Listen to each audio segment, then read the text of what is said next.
वसुदेवं कंसचाणूरमर्दनं देवकी परमानन्दं कृष्णं वन्दे जगद्गुरुं कृष्णं वन्दे जगद्गुरुम्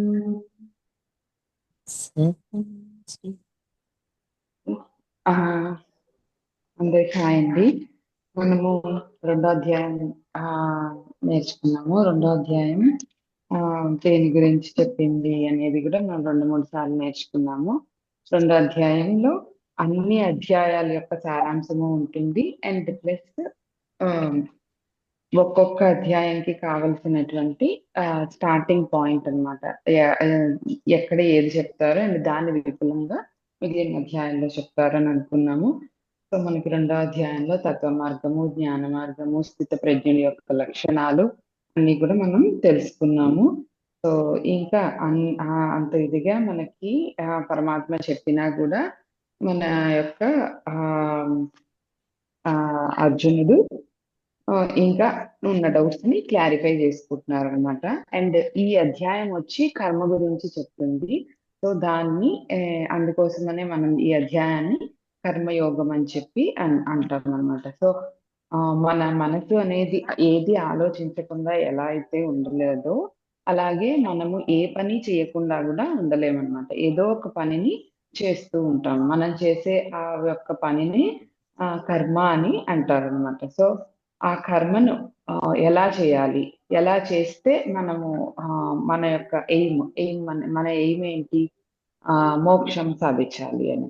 సో ఆ మోక్షాన్ని ఎట్లా సాధించవచ్చు, మనం చేసే పని ద్వారా మనము ఆ దానికి ఎలా వెళ్ళాలి అనే ఒక వేని చూపించేదే ఈ కర్మయోగం అన్నమాట.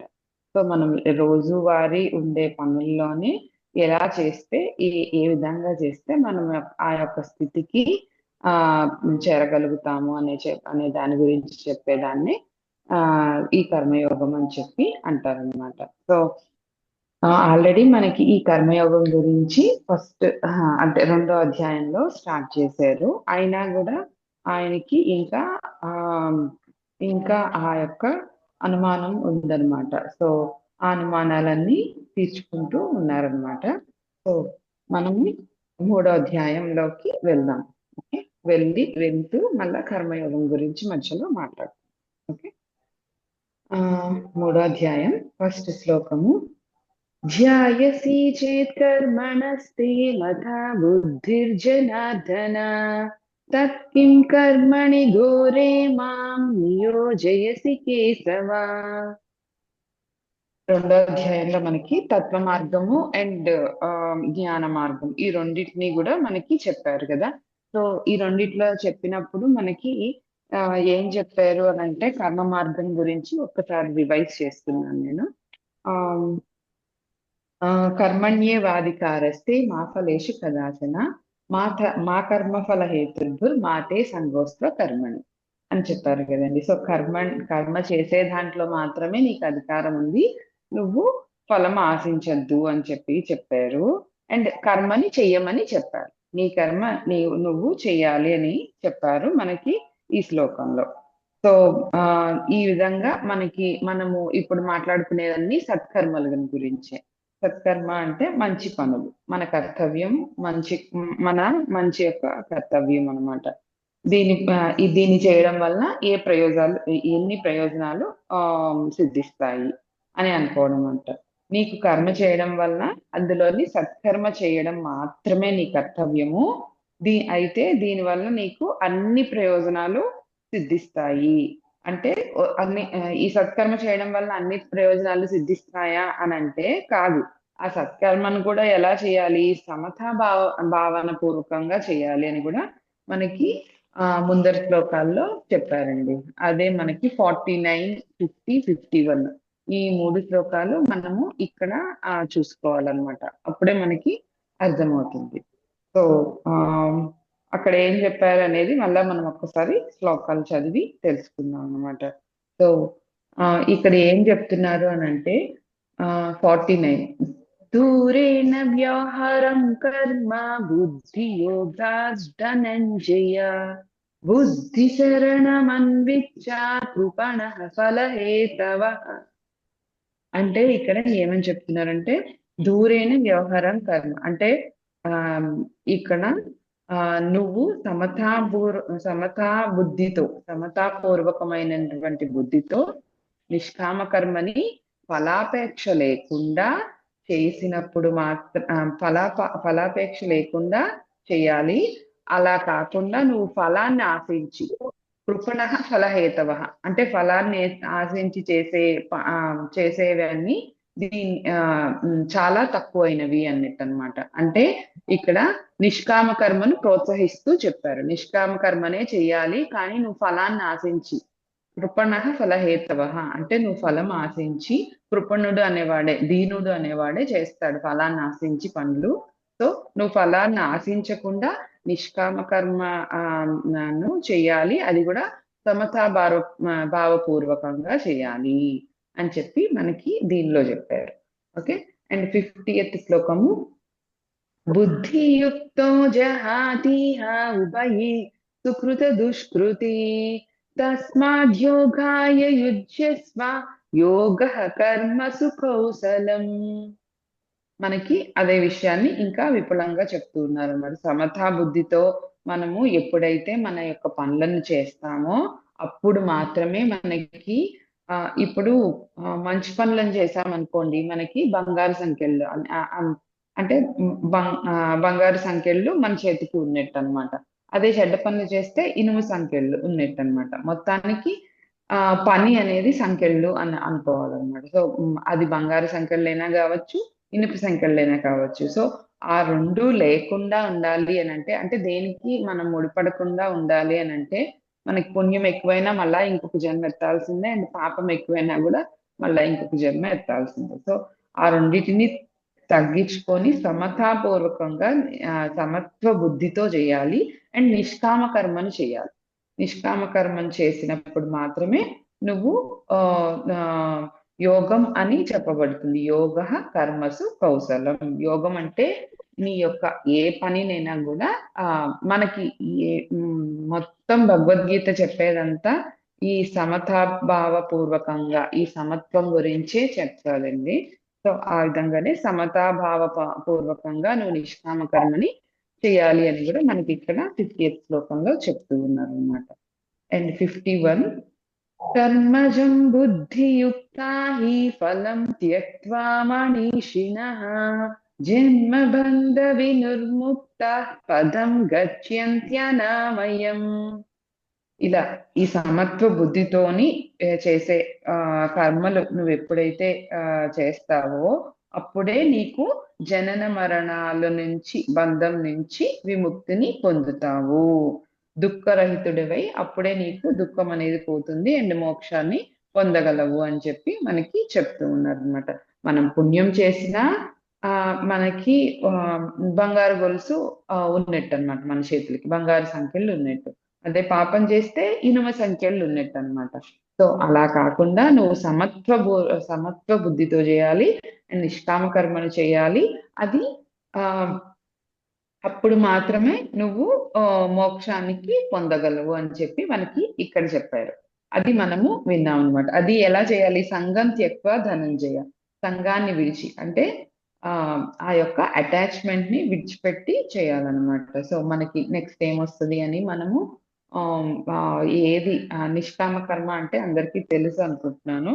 సో మనము ఏ ఫలితము ఆశించకుండా చేసేదాన్నే నిష్కామ కర్మ అని అంటారు అనమాట. సో మనం ఎప్పుడు కూడా ఏ ఫలితాన్ని కూడా ఆశించకుండా చేయాలి. అందుకోసం ఫలితం రాదా అని అంటే మనకి ఆల్రెడీ చెప్పారు, ఫలితం వస్తుంది. అది ఎప్పుడు రావాలో అప్పుడు, ఎంత రావాలో అంత వస్తుంది. సో నువ్వు చేయాల్సిన పనిని నువ్వు పర్ఫెక్ట్ గా చెయ్యి అని కూడా మనకి చెప్పారు కదా అన్ని శ్లోకాల్లో కూడా. సో ముందరి శ్లోకాల్లో. సో ఆ విధంగా ఫస్ట్ మనం ముందరిది నేను మీకు చెప్పి మళ్ళా ఇక్కడికి వస్తున్నాను. ఎందుకు అనంటే ఇవన్నీ విన్నారనమాట. అండ్ మళ్ళా ఏం చెప్పారు శ్రీకృష్ణ పరమాత్మ, ఏషా లాస్ట్ శ్లోకం అండి. ఏషా బ్రాహ్మీ స్థితి పార్థం ఏషా బ్రాహ్మీ స్థితి పార్థ నైనం నైనాం ప్రాప్య విముహ్యతి స్థిత్వా స్యామంతకాలేపి బ్రహ్మ నిర్వాణముచ్యతి. ఏం చెప్పారు ఇంకా అంటే మనకి ఆ ఈ అక్కడ వరకు కర్మయోగం అయిపోయింది. తర్వాత మనకి ఇక్కడంతా చెప్పిందంతా స్థిత ప్రజ్ఞుడి యొక్క లక్షణాల్లో చెప్పిందంతా ధ్యానం గురించి చెప్పారు కదండి. సో నువ్వు ఇలాంటి జ్ఞానాన్ని సంపాదించి నువ్వు ఎప్పుడైతే ఉంటావో ఎలా జ్ఞానాన్ని అని అంటే మళ్ళా అన్ని 2-3 సార్లు మనం చెప్పుకున్నాం కదా స్థిత ప్రజ్ఞుడి యొక్క లక్షణాలు. అది మనం ఒక్కసారి చదువుకుంటే మనకి అర్థమవుతుంది అనమాట. ఆ సో ఎప్పుడు కూడా ఆ జ్ఞానంతో గనక మనం ఉంటే అప్పుడు నువ్వు బ్రాహ్మీ స్థితి పొందిన వాడివి అవుతావు. సో అది నువ్వు మళ్ళా వెనక్కి రాలేవు. సో ఈ యొక్క లక్షణాలన్నీ స్థితప్రజ్ఞుడి యొక్క లక్షణాలన్నీ నువ్వు ఎప్పుడైతే నేర్చుకుంటావో అప్పుడే నువ్వు అలా ఇవన్నీ నేర్చుకున్నప్పుడు నువ్వు బ్రాహ్మీ స్థితిని పొందుతావు అని కూడా మనకి చెప్పారనమాట. ఈ ఈ యొక్క లాస్ట్ లో ఏం చెప్పారు, ఆయన యొక్క మంత్రాన్ని లాస్ట్ లో చనిపోయే ముందర చెప్పినా కూడా మనము మోక్షాన్ని పొందొచ్చు అని కూడా చెప్పారనమాట. సో అలా పొందొచ్చు, కానీ నీకు అప్పుడు గుర్తు రావాలి అని అంటే ఇప్పటి నుంచి నీ యొక్క బిహేవియర్ లో నీ యొక్క రొటీన్ లో ఆ యొక్క పని ఉంటే మాత్రమే ఎంతో ఇప్పుడు మనం ఎంత పనులున్నా కూడా మనం ఎంతో కష్టంలో ఉన్నా కూడా మనకి అది చేయాలి అని ఎప్పుడు అనిపిస్తుంది అని అంటే మనకి అంత అలవాటు అయిపోవాలన్నమాట. సో అంత అలవాటు అయితేనే మనము దానికి టైం అప్పుడు కేటాయించగలము. సో అలా అప్పుడు మాత్రం గుర్తొస్తుంది. సో అంతకాలంలో అంటే అలా అని వదిలేక నువ్వు ఎప్పుడు ఎక్కడి నుంచి నువ్వు ఇప్పుడు ఎక్కడున్నావో అక్కడి నుంచి స్టార్ట్ చేయని కూడా మనకి చెప్పారు. అంతకాలేపి అండ్ బ్రహ్మ నిర్వాణం వచ్చేది. అప్పుడే నువ్వు బ్రహ్మ నిర్వాణాన్ని పొందగలుగుతావు, బ్రాహ్మీ స్థితిని పొందగలుగుతావు అని చెప్పి కూడా మనకి చెప్పారు. సో ఇలా చెప్పడం వల్ల ఏమైంది అని అంటే ఫస్ట్ కర్మం చేయమని చెప్పారు శ్రీకృష్ణుడు, అండ్ జ్ఞాన మార్గమే గొప్పది అని చెప్తున్నారు. సో కర్మని చెయ్యమని ఎందుకు చెప్పాలి అప్పుడు నాకు? నేను ఆ కర్మలన్నీ వదిలేసి నేను ఒకేసారి జ్ఞాన మార్గంలోకి వెళ్ళిపోవచ్చు కదా. సో ఎవరైనా అదే కదా కోరుకుంటారు. సో ఏది బెస్టో అదే కదా మనం చూస్ చేసుకుంటాము. సో జ్ఞాన మార్గమే మంచిది అని చెప్పినప్పుడు కర్మని ఎందుకు చేయాలి? సో నేను మళ్ళా నాకు కర్మని ఎందుకు చేయమని చెప్తున్నారు అని చెప్పి ఆయనకి డౌట్ వచ్చింది. సో అందుకోసమనే మనకి ఈ యొక్క 3వ అధ్యాయము స్టార్ట్ అయింది. సో మనందరిలో కూడా ఈ యొక్క డౌట్ ఉంటుంది. సో ఆయన ఏమడుగుతున్నారంటే జ్యాయసి చేత్ కర్మణస్తే మథా బుద్ధిర్ జనార్దన తత్కిం కర్మణి ఘోరే మాం నియోజయసి కేశవ.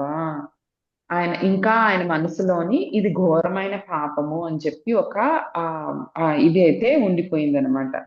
సో ఆయన మనసులో ఇన్ని డౌట్లు ఉన్నాయి, తత్వ మార్గము అండ్ కర్మ మార్గము. తత్వ మార్గము ఇది నథింగ్ బట్ జ్ఞాన మార్గం అనమాట. సో ఈ రెండు మనకి 2వ అధ్యాయంలో బోధించారు. కానీ మనకి దీనిలోని అన్ని సత్కర్మల్నే చేయమని చెప్పారు. సత్కర్మలను కూడా భావపూర్వకంగా చేయమని చెప్పారు. అంటే ఈ భావపూర్వకంగా చేసినప్పుడు మాత్రమే మనము మన మనస్సుని నిర్మలంగా ఉంచుకోగలం అనమాట. మన మనస్సు ఎప్పుడైతే నిర్మలంగా ఉంటుందో అప్పుడే మనకి తత్వజ్ఞానం కలగడానికి వీలు కుదురుతుంది. సో మన మనస్సు ఎప్పుడు అయితే నిర్మలంగా ఉంటుందో, మన మనస్సు ఎప్పుడు నిర్మలంగా ఉంటుందంటే మనకి రోజు పనులు చేయాల్సిందే, తప్పదు.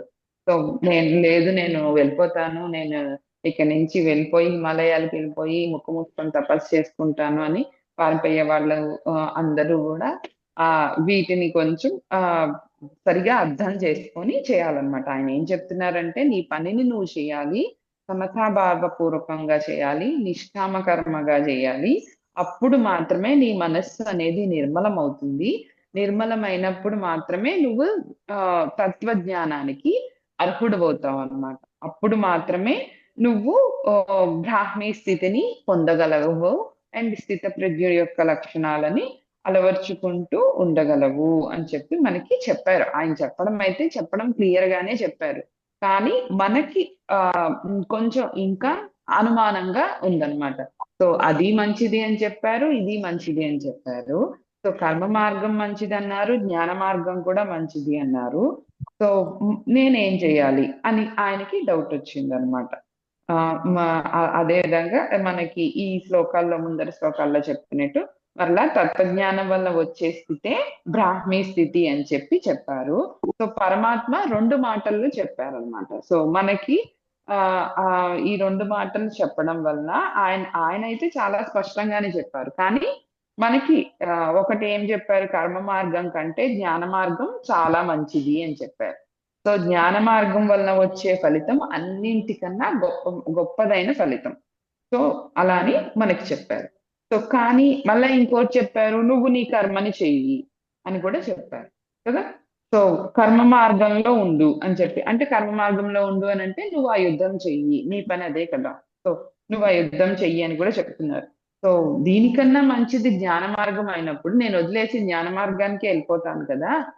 అయినా కూడా నన్ను అంత బోధించి కూడా నన్ను ఎందుకు కర్మను చేయమంటున్నారు అని చెప్పి ఆయనకి సందేహం వచ్చిందంట. ఈ సందేహాన్ని తీర్చుకోవడానికే ఈ డౌట్ ని మనకు కూడా వచ్చే ఉంటది. కానీ మనకన్నా ముందర ఆయనకి వచ్చేసింది. సో అందుకోసమని మనకి ఈయన అడిగారనమాట. అండ్ కర్మ మార్గం కంటే గొప్పదైనది నాకు ఏ మార్గము ఆ మార్గాన్ని మాత్రమే ఆ చెప్పు జనార్దన. జనార్దన మళ్ళా ఇక్కడ గోరేమాం అని చెప్పి అన్నారు కదా. సో గురువుకి ఇవ్వాల్సిన రెస్పెక్ట్ కూడా మనకి ఇక్కడ తెలుస్తుంది. జనార్దన అండ్ కేశవ అని రెండు విధాలుగా సంబోధించారు. ఇంత ఘోరమైనటువంటి పాపం చేయమని చెప్తున్నావు జనార్దన నన్ను అని చెప్పి అడుగుతూ ఉన్నారనమాట. జనార్దన అంటే జన్మకు కారణం అయినటువంటి అజ్ఞానాన్ని పోగొట్టేవాడే జనార్దనుడు అంటుంది. సో మన జన్మకు కారణమైనటువంటి అన్ని అజ్ఞానాలను పోగొట్టేవాడే జనార్దనుడు. సో ఆయన మనకి అన్ని అజ్ఞానాలను పోగొట్టేవాడు కాబట్టి మనకి ఈ కన్ఫ్యూజన్ స్టేట్మెంట్ అంతా ఆయన ఇవ్వలే.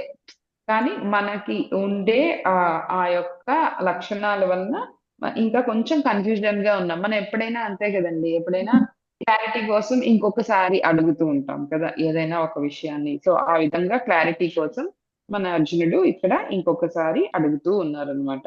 సో నువ్వు భయాన్ని కలిగించేవాడివి కాదు, కానీ నాకు భయంగా ఉంది. సో రెండిట్లో ఏది చేయాలి, ఏది కరెక్ట్ అని అనేది అని చెప్పి అడుగుతూ ఉన్నారనమాట. అండ్ కేశవ అని కూడా ఇక్కడ సంబోధించారు. సో కేశవ అంటే మానవుడి యొక్క బుద్ధి క్లేశాలను అన్నింటినీ పోగొట్టేవాడు. బుద్ధి క్లేశాలు అంటే కష్టాలు, సంశయాలు అండ్ ఈ డౌట్స్ అవన్నీ అన్నమాట. సో మానవుడి యొక్క బుద్ధి క్లేశాలన్నింటినీ ఈ, పోగొట్టేవాడే కేశవ. అండ్ ఇంకొక అర్థం కేశవ అనే ఆయన్ని సంహరించిన వాడు కాబట్టి కేశవుడు అయ్యాడనమాట. సో ఈ విధంగా అర్జునుడు అడుగుతూ ఉన్నాడనమాట. అయితే ఆ ఇక్కడ ఇంకొక విషయం ఏమంటే ఘోరమైనది అని చెప్పారు కదా. సో ఘోరమైనది అని అంటే ఆ ఇప్పుడు పాప అర్జునుడికి అయితే ఆ ఆ ఆ యొక్క ఆ యుద్ధం చేయమని చెప్పారు. సో యుద్ధం చాలా ఘోరమైనది పోనీ మనం ఒప్పుకుంటాము. కానీ మనకేమి అంత ఘోరమైన పని చెప్పేశారు కదా. సో ఆ డౌట్ అయితే వచ్చింది నాకు. సో అది ఏమి అని అంటే ఆయన ఆ ఆ, ఈ కర్మ మార్గం అనేది చాలా కష్టమైన మార్గం అంటండి. దీంట్లో ఏది మంచి కర్మ, ఏది చెడు కర్మ అని తెలుసుకోవడం కూడా చాలా కష్టం అంట. సో ఈ కర్మ మార్గంలో ఆ ఏది నిషిద్ధ కర్మ అంటే ఏది చేయొచ్చు అండ్ ఏది చెయ్యకూడదు అండ్ దేన్ని ఎంతవరకు చేయొచ్చు, సో ఏది మనకి ఆ ఆ కరెక్ట్ గా ఎంతవరకు చేస్తే ఎంతది అనే విషయాన్ని కూడా మనకి ఆ తెలియదు అనమాట. ఈ కర్మ మార్గం అనేది చాలా చాలా విస్తృతమైన మార్గం అంటండి. సో అసలు ఎన్ని కర్మలు ఉంటాయి, అసలు కర్మలు ఉండేవి కూడా మనకి 10 కర్మలు ఉంటాయంటండి. అది సారీ నిష్కర్మ అంటే ఏ పని చేయకుండా ఉండడము. రెండోది నిషిద్ధ కర్మ అంటే చేయకూడని పని, చేయకూడని పనులు అన్నమాట. అండ్ నిత్య కర్మ మనం రోజు చేసే కర్మలు అంటే ఇంకా స్నానపానాదులు ఇంకా పూజ ఇవన్నీ కూడా నిత్య కర్మలోకి వస్తాయి. సో నెక్స్ట్ వచ్చి ఉమ్, నైమిత్తిక కర్మ అంటే ఇది వచ్చి ఆ గ్రహణం పట్టినప్పుడు పట్టు స్నానాలు, విడుపు స్నానాలు అవన్నీ ఉన్నాయి కదా, అవి నైమిత్తిక కర్మలోకి వస్తాయంట. అండ్ పూర్వం చేసినటువంటి సంచిత కర్మ అంటే పూర్వం చేసినటువంటి పాప పుణ్యాలు, ఇవన్నీ కూడా అంటే ఇప్పుడు మనం చేసి పాత జన్మల్లో చేసినవి మంచిదనుకోండి. సో మనకి ఎప్పుడు ఏది ఇవ్వాలి అనేది కూడా అన్ని కూడా సంచిత కర్మల్లో ఉంటాయి. ఈ సంచిత కర్మ ప్రకారమే మన జన్మని తీసుకుంటామంటండి. సో సంచిత కర్మలన్నీ శూన్యమైతే గాని మనము మోక్షానికి వెళ్ళే మార్గం అనేది మనకి కనపడదు. సో సంచిత కర్మని మనము జీరో చేసుకోవాలి. అది ప్లస్ లో ఉన్న ప్రాబ్లమే అండ్ మైనస్ లో ఉన్నా కూడా ప్రాబ్లమే. సో ఇప్పుడు ఇంకా మనకి ఈ ఈ సంచిత కర్మల్ని పోగొట్టుకునే దానికే ఆహ్, ఆహ్, అంటే ఉన్నవి ప్లస్‌లు, మైనస్‌లు అన్నీ జీరో చేసుకోవడానికి రామకృష్ణ పరమహంస గారి యోగా దాంట్లో క్రియాయోగం అని చెప్పి ఉంటుంది. అది మనము ప్రాక్టీస్ చేసినట్లయితే చాలా మన జన్మ జన్మల్లో ఉండేటువంటి అన్ని కర్మల్ని మనము జీరో చేసుకోవచ్చండి. అలా చేసుకోవచ్చంట. సో, ఆహ్, అది సంచిత కర్మ గురించి. అండ్ ప్రారబ్ధ కర్మ. ప్రారబ్ధ కర్మ అంటే ఈ సంచిత కర్మలోని కొంచెం భాగాన్ని తీసుకొని మనం జన్మం తీసుకుంటాం అన్నమాట. సో, దాన్నే ప్రారబ్ధ కర్మ అంటారు. సో, ప్రతి మానవుడికి కూడాను జన్మ అనేది వస్తుంది. కేవలం మానవ జన్మలోనే మాత్రమే ఇది సాధ్యమవుతుందన్నమాట. ఈ ప్రారబ్ధ కర్మ అనేదన్నమాట. సో, హ్మ్. ఈ ప్రారబ్ధ కర్మ ప్రకారమే మన యొక్క తల్లిదండ్రులు ఎవరు, ఎక్కడ, ఎప్పుడు పుట్టాలి, ఎక్కడ జన్మించాలి అనేది గూడా మనము ఎక్కడ చదువుకోవాలి, ఏ వృత్తిలో ఉండాలి అనేది గూడా నిర్ణయించబడుతదటండి. దీన్నే తలరాత అని గూడా అంటామనమాట. సో, ఇది ప్రారబ్ధ కర్మ అనమాట. అండ్ ఈ ప్రారబ్ధ కర్మ మన చేతుల్లో ఉందని పొరపాటు పడతాము. అంటే ఇప్పుడు డాక్టర్ అవ్వాలి, మా వాడు డాక్టర్ అవ్వాలి, ఇంజినీర్ అవ్వాలి అని మనము ప్రెషర్ ఇస్తాం కదా! సో, అది వాళ్ళు పాపం ఇంకా ప్రెషర్‌గా తీసుకొని ఆత్మహత్యలనేవి జేసుకుంటా ఉంటారు. సో, అది మన చేతుల్లో లేదు. ఈ యొక్క ఆహ్, ఆహ్, ఆహ్, ప్రారబ్ధ కర్మ మన చేతుల్లోనే ఉందన్నమాట. సో, మన మనం మనవన్నీ అప్పుడు చేసిన దాని ప్రకారమే ఇవన్నీ గూడా మనకి ముందరే డిసైడ్ అయిపోయి ఉంటాయటండి. మనం కానీ వాడి పాపం ఇంజినీరింగ్ ఇష్టమంటే డాక్టర్‌ని చేయమంటాం. డాక్టర్ ఇష్టం అంటే ఇంజినీర్ చేయమంటాం. సో, వాళ్ళ ఇష్టం ప్రకారం వదిలేయాలన్నమాట. సో, ఇది మన చేతుల్లో లేదు ప్రారబ్ధ కర్మ అనేది. సో, ఆ విధంగా సారీ, ఆగామి కర్మ అండి. ఇప్పుడు మనం చెప్పింది. సో, ఈ ఆగామి కర్మ అనేది మన చేతుల్లో లేదు. ప్రారబ్ధ కర్మ ప్రకారంగానే ఒక ఉద్యోగమైనా, వృత్తి అయినా ఏదైనా గూడా వస్తూ ఉంటదన్నమాట. సో, ఏ రోజు ఎవరికి ఎంత సారీ, ఇప్పుడు మనం చెప్పబోయేది ఆగామి కర్మ. ఇంతవరకు చెప్పింది ప్రారబ్ధ కర్మ. ఇప్పుడు చెప్పబోయేది ఆగామి కర్మ. ఆగామి కర్మ అనంటే ఏ రోజు ఎవరికి ఎంత ఆదాయం లభించాలి అనేది గూడా ముందరే మనకి డిసైడ్ అయిపోయి ఉంటదంట.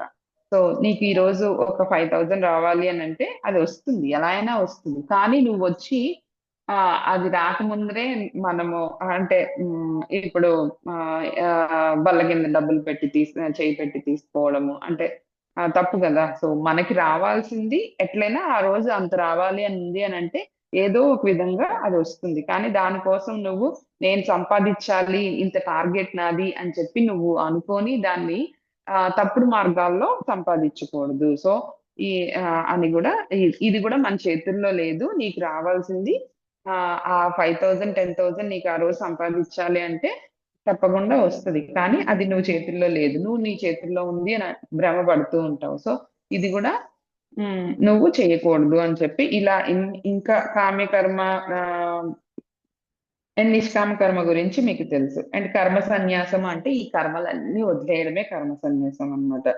సో, ఇవన్నీ ఇన్ని రకాల కర్మలున్నాయి. సో, ఒక్కొక్కటి ఒకటి మనం ఇన్ని చదివి ఇంత చేసినా గూడా కన్‌ఫ్యూజ్ అవుతూ ఉంటాం అన్నమాట. సో, ఈ ఇది మనం చేసే పనులు గూడా అంత కష్టమైనవన్నమాట.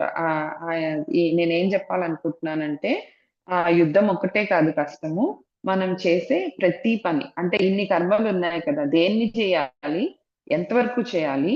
ఎంతవరకు మనకి అధికారం ఉంది?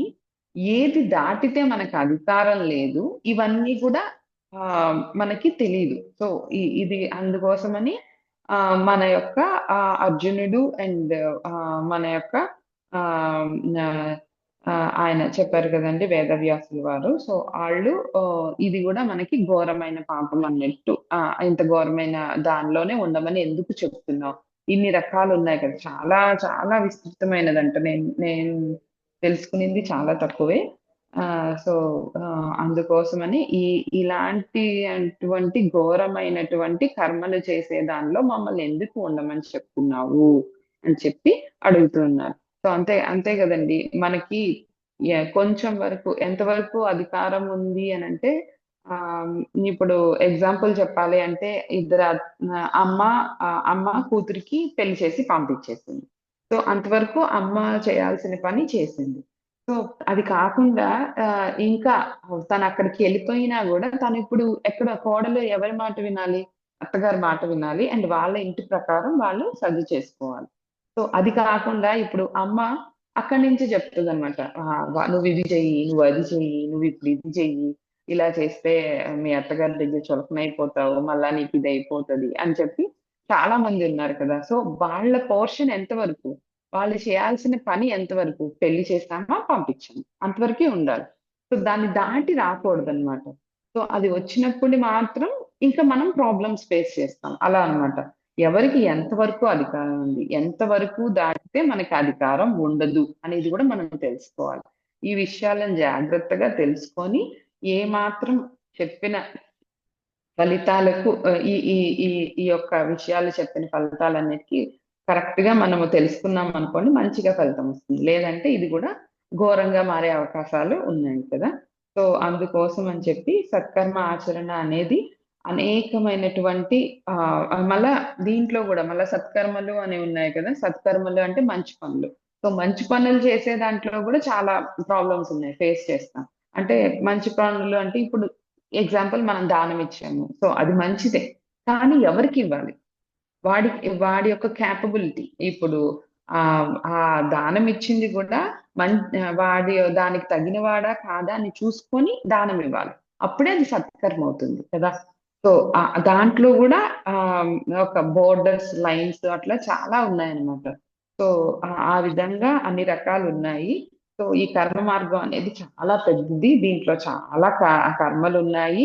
అండ్ మన బాధ్యతలు తీర్చుకోవడానికి గూడా మనం చాలా కర్మలు చేయాలి, చేస్తున్నాము. సో, ఇవి ఎంతవరకు చేయాలి?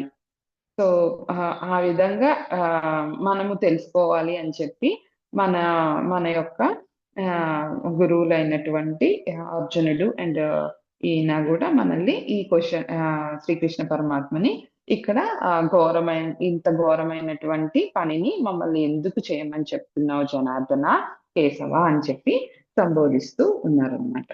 సో, హ్మ్. అది కర్మ ఆహ్, మార్గం గురించి అండ్ కర్మయోగము మనకి ఈ యొక్క అధ్యాయంలో ఆయన ఏమేమి చెప్తారో అనేది మనం చూడాలి. సో, మనల్ని ఆహ్, నెక్స్ట్ సెకండ్ శ్లోకంలోకెళ్ళిపోదాం సార్. సార్ ఏమైనా యాడ్ చేస్తారా? ఆ!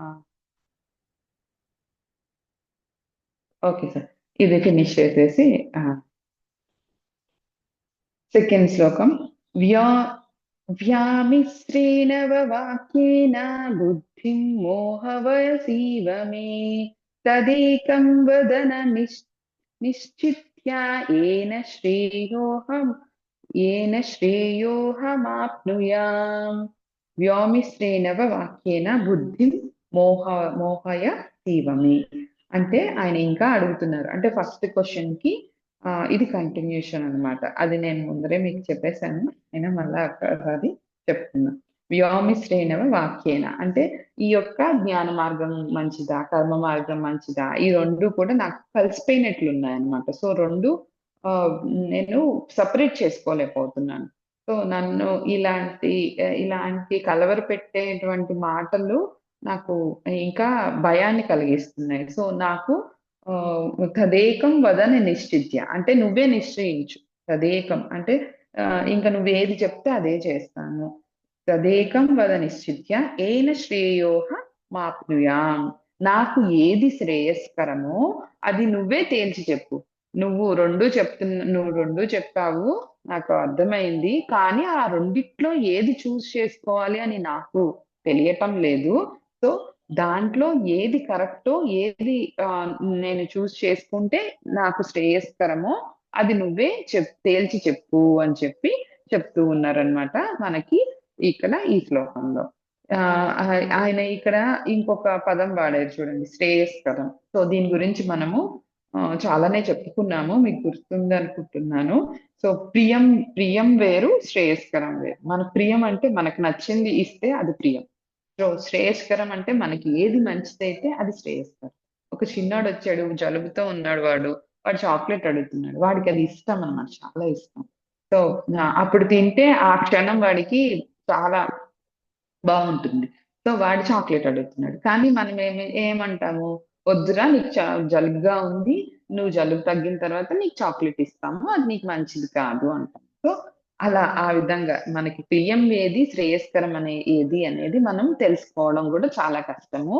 సో ఆ, నాకు ఏది శ్రేయస్కరము అంటే నేను ఆ, పొందవలసినది మాత్రము ఆ, ఏం పొందాలి, అన్నిటికన్నా మంచిదైనటువంటి ఫలితాన్నే పొందాలి నేనైతే. సో ఆ మంచి ఫలితాన్ని, ఆ ఆ యోగాన్ని, ఆ స్థితప్రజ్ఞుడి యొక్క లక్షణాలను వరకు చేరుకోవడానికి, ఆ బ్రాహ్మీ స్థితి వరకు నేను చేరుకోవడానికి నాకు ఏదైతే శ్రేయస్కరమో, ఏదైతే మంచిదో దాన్ని నువ్వే తేల్చి చెప్పు అని చెప్పి చెప్తూ ఉన్నారనమాట. అంతే కదండి. మనము ఎప్పుడైనా మనకి ఈజీగా అర్థం అవ్వాలంటే ఒక 2 చీరలు తీసుకున్నాం అనుకోండి. ఆ రెండిటిని చాలా నచ్చింది. సో దాంట్లో మనం డిసైడ్ చేయలేకపోతున్నాం అంటే అప్పుడు ఏం చేస్తాం, మనకి ఇష్టమైన వాళ్ళకి ఫోన్ చేసో, లేకపోతే వాళ్ళ పక్కన ఉంటే వాళ్ళని అడిగో, ఇంకా డెసిషన్ మీరే చెప్పండి, ఈ రెండిట్లో ఏదైనా పర్లేదు నాకు అని అంటాం కదా. సో ఆ విధంగా మన యొక్క అర్జునుడు తన యొక్క ప్రశ్నను, తనకి కావలసిందైతే మోక్షం, ఇది క్లియర్ చేసేసారు. సో నాకు కావాల్సింది మోక్షము. సో ఈ మోక్షాన్ని నేను సాధించాలి అని అంటే అన్నిటికన్నా మంచి మార్గం ఏదో నువ్వే చెప్పు, నేను తెలుసుకోలేకపోతున్నాను అని చెప్పి మనకి ఈ దాంట్లో చెప్తూ ఉన్నారనమాట. సార్ ఏమైనా యాడ్ చేస్తారా సార్?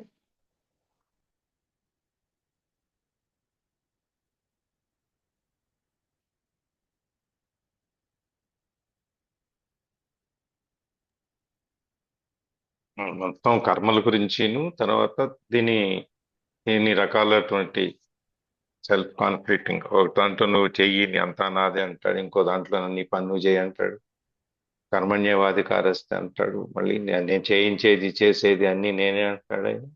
ఇంకో పక్కనేమో నీ పని నువ్వు చెయ్యి, ఫలితాన్ని ఆశించుకో. అదే కదా మొత్తం అంతా. దానికి Yes. ఇప్పుడు ఈ 10 కర్మలు, దాంట్లో ముఖ్యమైనది మనం చూసేది, మనకు తెలిసేది నిషిద్ధ కర్మ ఒకటి, ప్రారబ్ధ కర్మ ఒకటి, ఆగామి కర్మ ఒకటి. ఆ, ఇప్పుడు మనం ఈ ఉండే అంతే, కర్మ ఒకటి. అంతే సార్. నిషిద్ధ కర్మ అంటే చేయకూడని పనులు చేయటం. ప్రారబ్ధ కర్మ అంటే పాత జన్మలో అన్నీ మనకి ఈ జన్మలో రావటం.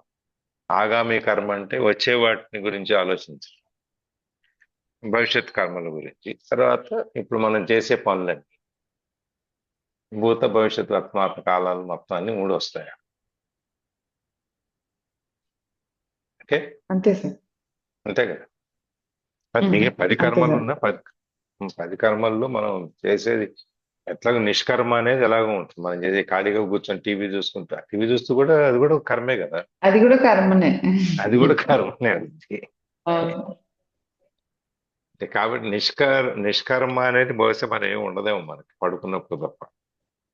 అంటే నిష్కర్మ అంటే ఆ ఆ ఇంక పడుకున్నప్పుడు కూడా ఇంక మైండ్ వర్క్ చేస్తూ ఉంటది కదా అట్లయితే. ఉమ్, ఉమ్. ఏ పని చేయకుండా ఉండడం, ఏ పని ఉమ్, చేయకుండా మన మనస్సు శరీరము ఎప్పుడు ఏది ఉండదు, ఏదో ఒకటి చేస్తూ ఉంటది కదా. ఆలోచనతో అదే నిన్న మనం చెప్పుకున్నాం థింకింగ్ గురించి. You can't stop thinking. Um. నిన్న నేను అనే దాన్ని మొన్న నేను పేపర్ కటింగ్ కూడా పెట్టా కదా, దాంట్లో నువ్వు ఆలోచనలన్నీ ఆపేసి నీకు చుట్టూ ఉన్నదంతా ఆపేస్తే, నువ్వు జ్ఞానోదయానికి నువ్వు నీ యొక్క మనస్సు అనేది ఆ దాని మీదకి వెళ్తుంది అనమాట. అప్పుడు నువ్వు దీన్ని సాధించగలుగుతావు అని చెప్పుకో. ఆ నేను అనేది వదిలేయగలుగుతావు. ఆ నేను అనే అహాన్ని ఎప్పుడైతే వదిలేస్తావో మిగిలినవన్నీ ఆ శ్రేయస్కరమైనవన్నీ కూడా స్ట్రాంగ్ పాయింట్లుగా అవుతాయి అని చెప్పి. అంటే మనం చెప్పేది ఎట్లా అంటే దీన్ని మేనేజ్మెంట్ ప్యారలన్స్ లో చెప్పాలంటే వీక్ పాయింట్స్, స్ట్రాంగ్ పాయింట్స్ ఉంటాయి ప్రతి వాళ్ళకి. జనరల్ గా మనం ఏం చేస్తామంటే వీక్ పాయింట్స్ మీద ఫోకస్ చేస్తాం. మనం సొంతంగానూ అదే చేస్తాం. పక్క వాళ్ళు కూడా వీడి వీక్నెస్ ఇది, వీడి వీక్నెస్ ఇది అని చెప్పి వాడు కూడా మన వీక్ పాయింట్ మీదనే ఫోకస్ చేస్తాం. కానీ ఈ స్ట్రాంగ్ పాయింట్స్ ని కనుక మన వీక్ పాయింట్ తగ్గించుకోవాలి అంటే రెండు మనకున్న అభిప్రాయాలు ఎట్లుంటాయంటే ఈ ఈ పర్టికులర్ వీక్నెస్ నాకుంది అని చెప్పడు దాన్ని మనం బలవంగా తయారు చేయాలి అని చెప్పి ఆ వీక్నెస్ గురించి ఆలోచిస్తాం. ఓకే, ఇప్పుడు నాకు ఒక పర్టికులర్ స్వీట్ ఇష్టము అనుకోండి. దాంట్లో నుంచి నేను బయటపడాలని చెప్పి నేను ఈ స్వీట్ తినకూడదు, ఈ స్వీట్ తినకూడదు, ఈ స్వీట్ తినకూడదు, ఈ స్వీట్ తినకూడదు అని ఎంతసేపు ఆ స్వీట్ గురించి చెప్తా ఉంటాం. దానికంటే స్ట్రాంగ్ పాయింట్స్ ఉన్నాయి నువ్వు ఏదైనా ఒక పని అనుకుంటే చేయగలవు, దాన్ని మొదలు పెడితే చివరి పూర్తయిన దాకా నువ్వు ఆపు. అట్లా రకరకాలైన స్ట్రాంగ్ పాయింట్స్ ప్రతి వాళ్ళకి ఉంటాయి. ఆ పాయింట్స్ మీద ఫోకస్ చేస్తాం. నువ్వు ఈ పని మనం ఎప్పుడు చెప్పినా నీకేం, నువ్వు ఏ పని అయినా చేయగలవు, నీకు తెలివితేటలు ఉన్నాయి, నీకు బాగా చేస్తావు, నువ్వు దీన్ని సాధిస్తావు, నువ్వు ఇంతకంటే ఇక్కడికి వెళ్ళగలవు. ఈ పాయింట్స్ మీదనే మనం ఫోకస్ చేసుకుంటూ వస్తే ఆటోమేటిక్గా ఈ వీక్ పాయింట్స్ ఏవైతే ఉన్నాయో అవన్నీ ఫేడ్ అయిపోతాయి. అవన్నీ దానంతట అవే మాయమైపోతాయి. అందుకని చెప్పి ఇక్కడ మనం ఈ కర్మలు వీటన్నిటిలోకి వచ్చేటప్పుడు కూడా నీకే దీన్నే మనం ఆ జ్ఞానం వైపు అంటే నీకు శ్రేయస్కరమైన నీకు ఇష్టమైనవి రెండు భాగాలు ఉన్నాయి. దాన్నే ఇంకా సింపుల్ గా కొంచెం మనకి బాబా చరిత్రలో చెప్తారు. పిల్లవాడు, మీరు చెప్పినట్టే పిల్లవాడు తనకి ఇష్టమైన ఏది, నాకు ఇది కావాలి అది కావాలని అడుగుతాడు. కానీ ఒంట్లో బాగలే, ఆరోగ్యం బాగలేనప్పుడు తల్లి చేదు మాత్రమే ఇస్తుంది. ఎందుకంటే చేదు మాత్ర అనేది చేదు అయినా కూడా అది శరీరానికి శ్రేయస్కరమైంది కాబట్టి తల్లి అదే ఇస్తుంది. అట్లాగే భగవంతుడు కూడా మనకి నీకు ఇష్టమైన దానికంటే కూడా నీకు మంచి ఉపయోగపడేదాన్ని నీకు మంచిగా అంటే నీకు ఇష్టమైనది వేరు, మంచిది వేరు. నీకు ఆ మంచిది నీకు కావాల్సిందే ఆ భగవంతుడు ఇస్తాడు అని చెప్పేసి అక్కడ ఇంకొంచెం చిన్న పారాగ్రాఫ్ లో చెప్తారు. దాంట్లో చాలా వరకు అక్కడ కూడా భగవద్గీతనే కవర్ చేస్తారు. చాలా అన్ని చోట్ల అన్ని పుస్తకాలను అందరూ భగవద్గీతనే కవర్ చేస్తారు చాలా వరకు. మన చదవడానికి ఏంటంటే ఓ ఈ స్వామీజీ కొత్తగా చెప్పారు మనకు అని ఉంటుంది. భగవద్గీత చదివిన వాడికి ఇది ఆల్రెడీ కృష్ణ పరమాత్మ చెప్పాడని చెప్పని ఉంటుంది. ఈ కర్మ సిద్ధాంతానికి వచ్చేటప్పటికి మనం ఈ వీక్ పాయింట్స్ నుంచి మనం ఎప్పుడైతే స్ట్రాంగ్ పాయింట్స్ మీద కాన్సన్ట్రేట్ చేయటం, ఫోకస్ చేయటం మొదలు పెడతామో ఆటోమేటిక్గా మనకున్న ఈ డెఫిషియన్సీస్ ఏవైతే ఉన్నాయో అవన్నీ ఆటోమేటిక్ కవర్ అయిపోతాయి. అది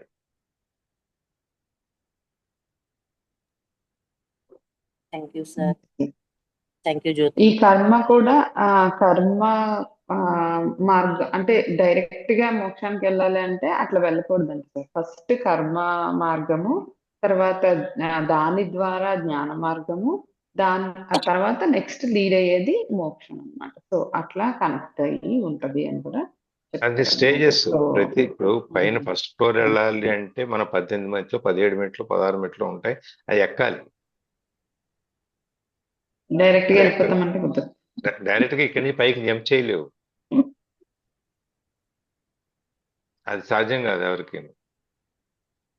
అందుకని చెప్పి ఈ స్టెప్స్ అన్ని దాంట్లో భాగమే. మనం తెలుసుకోవటం కానీ, ఈ స్థిత ప్రజ్ఞత గురించి కానీ, లేకపోతే ఈ మొదటి నుంచి ఒక్కొక్కటి ఫస్ట్ 2 అధ్యాయాలు మనకి ఇవే చెప్పుకుంటూ వస్తాడు కదా.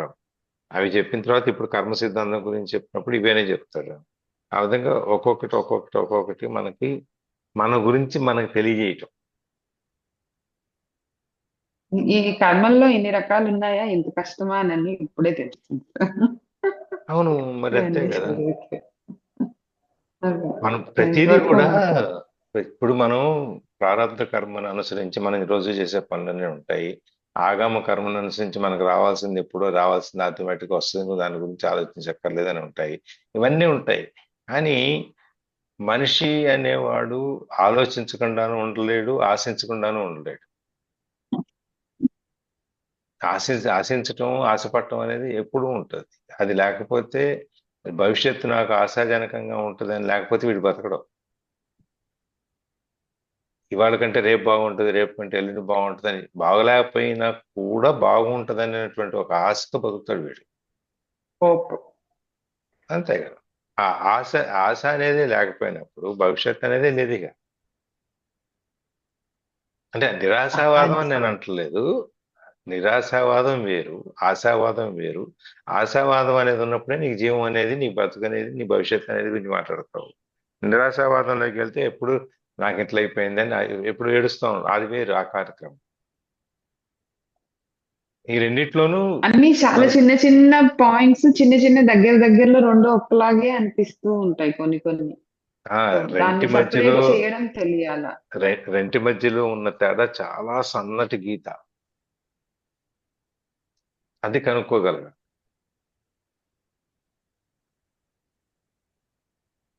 ఇవి మళ్ళా ఈ చేసే పనుల్లో కూడా మనం ఎంతవరకు చేయాలో ఆ పని అంతవరకు చేస్తే సత్కర్మ అవుతుందంట. దాన్ని మించి చేస్తే మళ్ళా చేయకూడని పనుల్లోకి వెళ్ళిపోతుంది అనమాట. సో దానికి ఎగ్జాంపుల్ ఇంకా ఈ యొక్క ఇది బాగా దొరికింది నాకు నిజంగా. నాకు అనిపించింది సరే ఇది ఇప్పుడు కరెక్ట్ గా ఇక్కడ సెట్ అవుతుంది అని. ఒక పని ఎంతవరకు చేయాలో అంతవరకే చేయటం అనేది మనం గీసుకునే గీతను బట్టి ఉంటుంది. ఇప్పుడు నేను ఒక 10 తరాలు సరిపడా సంపాదించాలి అని చెప్పి కష్టపడి సంపాదించేసి పెట్టేసి పోతే దానివల్ల ఏముంటది కాదని ఈ 10 మంది 9 తర్వాత వచ్చే 9 తరాలు 10 తరాలు వాళ్ళు సోమరిపోతులాగా తయారవటమో, పనికి రాకుండా తయారవటమో, లేకపోతే వాళ్ళకి కావాల్సిన చేసుకు వాళ్ళంతటా వాళ్ళ కాళ్ళ మీద నిలబడలేకపోవటం, లేకపోతే ఇచ్చింది నిలబెట్టుకోలేకపోవటం, ఇవన్నీ చాలా వస్తాయి. అందుకనే ఎంతవరకు చేయాలంటే నువ్వు మనకి చాణక్యుడు చెప్తాడు, నువ్వు చాణక్య నీతులు అర్థశాస్త్రంలో చెప్తాడు, నువ్వు ఎంతవరకు సంపాదించాలి అంటే నెక్స్ట్ 3 months వాడు ఉద్యోగం మానేస్తే నెక్స్ట్ 3 months సరిపడ జీతాన్ని పెట్టుకుంటాడు సేవింగ్. అట్లాగే ఆహార పదార్థాలు నెక్స్ట్ 3 months 2 months సరిపడ పెట్టుకోని చెప్తాడు. ప్రతిదీ ఇంతకంటే నీకు అక్కర్లేదు అని. అంటే ఇవాళ ఉద్యోగం పోయినా మనం మానేసిన రెండో ఉద్యోగంలో చేరడానికి ఒక 3 నెలల టైం సరిపోతుంది అని. ఇది నీవు ఇంతగా అంతకన్నా అంటే అంతకన్నా ఎక్కువ ఖాళీగా ఉంటే నువ్వు వల్ల సోంబేరి అయిపోతావు. సో అంతే కదా అంతే. మరి. అందుకనే నీకు 3 నెలలు అనే టైం ఇచ్చింది. 3 నెలల్లో నీ గ్రాసం అయిపోద్ది, నీ చేతిలోనే డబ్బులు అయిపోతాయి. కాబట్టి నువ్వు చచ్చినట్టు ఈ 3 నెలల్లో నువ్వు కష్టపడి ఇంకోటి ఏదో ఎత్తుకోవాలి. యాక్టివ్ గా ఉండాలి.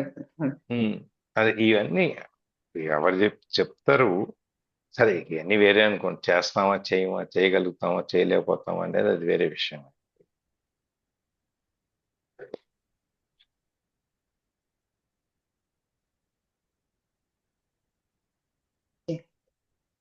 ఇంకెవరైనా షేరింగ్స్ చెప్పండి. అంతే సార్. ఇంకా టైం అయిపోయింది. సో ఈ రోజుకి అయితే ఇదే. క్లోజింగ్ ప్రే మళ్ళీ చేసి కార్తీక్ క్లోజింగ్ ప్రేయర్. ఎవరైనా ఏమైనా యాడ్ చేస్తారండి? ఎవరైనా షేరింగ్స్ ఉన్నాయా అండి? ఏమైనా డౌట్స్ కానీ?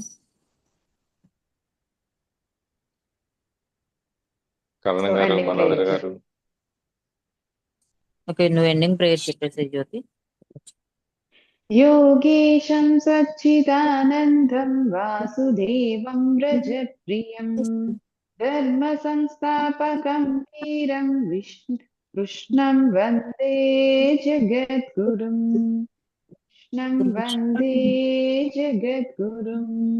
सर्वं श्रीकृष्णार्पणमस्तु.